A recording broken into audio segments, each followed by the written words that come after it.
आदरणीय व्यासपीठ आणि माझ्या जमलेल्या सर्व रसिक मराठी बांधवांनो, बहिणींनो आणि मातांनो,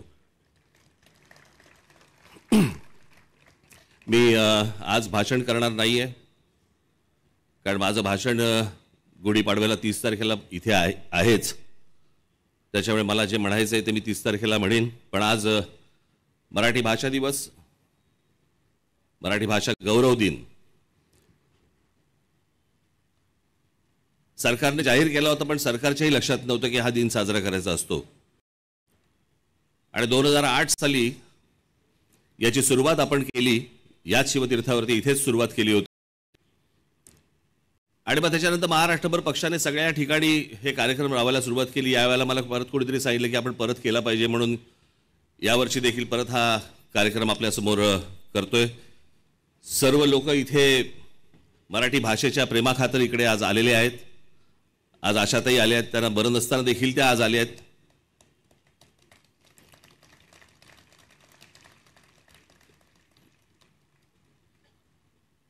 इतर सर्व माझे पत्रकार मित्र, इतर सर्वच जे तुम्हाला आता काही नावं सांगायची गरज नाही, सगळ्यांना माहिती आहेत. पण यातला सगळ्यात महत्त्वाचं खास करून मी एक गोष्ट तुम्हाला आपल्याला निश्चित सांगेन की इथे सगळ्यांना एक प्रश्नचिन्ह पडलं असेल. हे सर्वजण मराठी कविता म्हणणार आहेत आज तुमच्या समोर, आणि तुम्हाला सगळ्यांना प्रश्न पडला असेल की जावेद अख्तर साहेब काय करणार आहेत. मी तुम्हाला मुद्दामून सांगतो, मी त्यांना बोलवण्याचं सगळ्यात महत्त्वाचं कारण ते म्हणजे भाषा, मातृभाषा, राज्यभाषा आणि भाषा या विषयावरचं मी त्यांचं एक भाषण एकदा त्यांचं ऐकलं होतं. आणि आपली भाषा टिकवण्यासाठी म्हणून ही भाषा किती महत्त्वाची असते, ही भाषा कशी टिकवली पाहिजे, कशा प्रकारे टिकवली पाहिजे, यावरचं एक भाषण मी त्यांचं ऐकलं होतं. आणि मी जावेद साहेबांना विनंती केली की म्हटलं सोनारांनी का टोचावे लागतात. आमच्याकडे ॲटम बरोनी दाखवल्यानंतरच आम्हाला गांधी कळला, नाही तर आम्हाला महात्मा गांधी माहितीच नव्हते. आम्हाला माहिती होते, पण या सगळ्या याच्यामध्ये बाहेरून कोणीतरी दुसऱ्या माणसाने येऊन जर आपले समजा कान टोचले तर ते जास्ती लक्षात राहतं. आणि ही मराठी भाषा,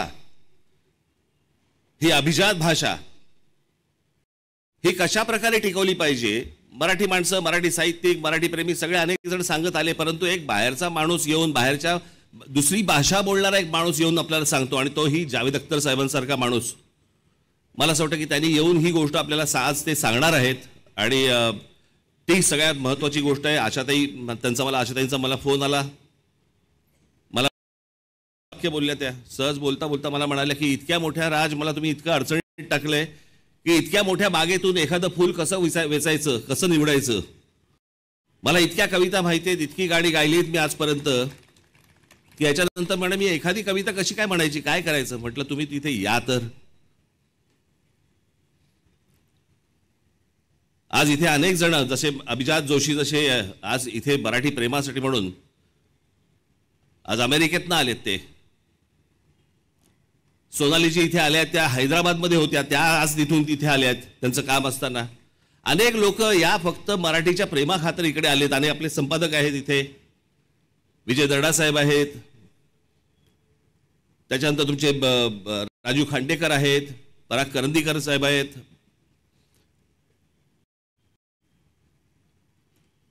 अनेक लोक आले इथे, नागराज मंजुळे आहेत, महेश मांजरेकर आहेत. मला असं वाटतं मी थोडा 1 मिनिट जर उलटा झालो तर मी सगळ्यांची